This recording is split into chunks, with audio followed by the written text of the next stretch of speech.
You are looking at Julian's pronunciation guide, where we look at how to pronounce better some of the most mispronounced words in the world, like this other curious word. But how do you say what you're looking for today? Let's learn how to pronounce this name from Mexican cuisine. If you want to learn more names from Mexican food, stay tuned. I've got many more confusing ones for you to learn from.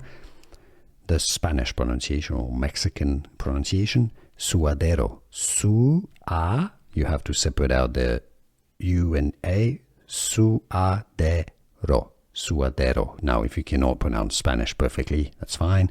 In English, you can simply say it as suadero, as in taco, suadero, or tacos, suadero. So in English, suadero tacos or tacos suadero, taco suadero.